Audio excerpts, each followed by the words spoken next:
During his travels, Guru Nanak Dev Ji, the great spiritual teacher, arrived in the sacred city of Mecca. What happened there left an unforgettable mark in history.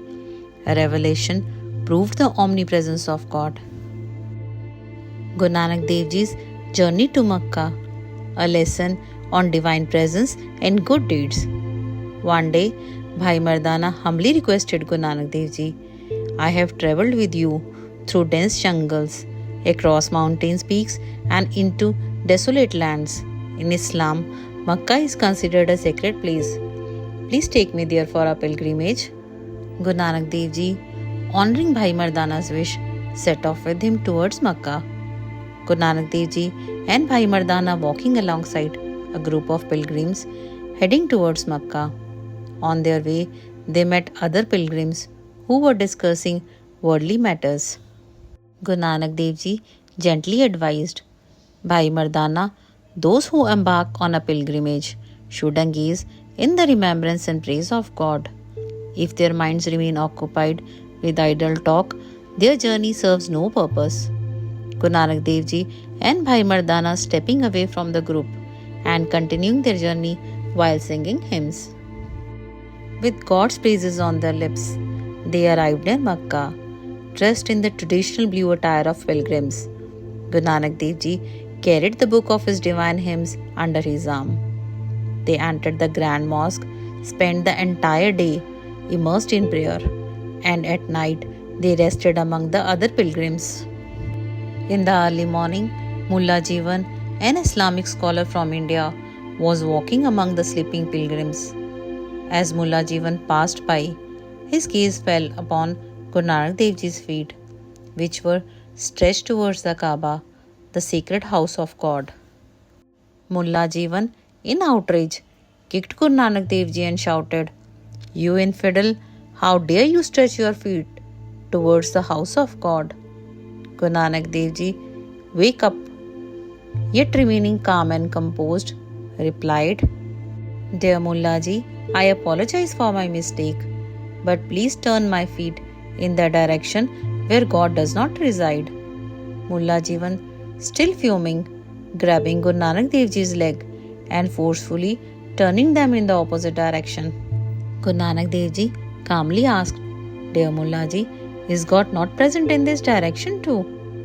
As Mullah Jivan looks up, he sees the Kaaba appearing in every direction. Wherever he turned Guru Nanak Dev Ji's feet, he witnessed the Kaaba on that side. Shocked and bewildered, he raised an alarm, waking up all the pilgrims. News spread about the miraculous event, and soon the head Qazi of Mecca, Rukunuddin, arrives to meet Guru Nanak Dev Ji. When Qazi Rukunuddin came to see Guru Nanak Dev Ji, they greeted each other with deep familiarity, as if they had known each other for lifetimes. A crowd gathers, eager to hear Guru Nanak Dev Ji's wisdom. To clear the doubts of those around him, Qazi Rukunuddin posed an important question. O Nanak, tell us who is superior in the eyes of God, a Hindu or a Muslim? Guru Nanak Dev Ji replied, Neither a Hindu nor a Muslim holds superiority in God's court. Only good deeds are separate at his door. Without righteous action, there is no place for anyone in his presence. The pilgrims, murmuring among themselves, reflecting on Guru Nanak Dev Ji's words. His profound response silenced all arguments. The pilgrims began asking more questions, and Guru Nanak Dev Ji dispelled their doubts, guiding them towards true spirituality.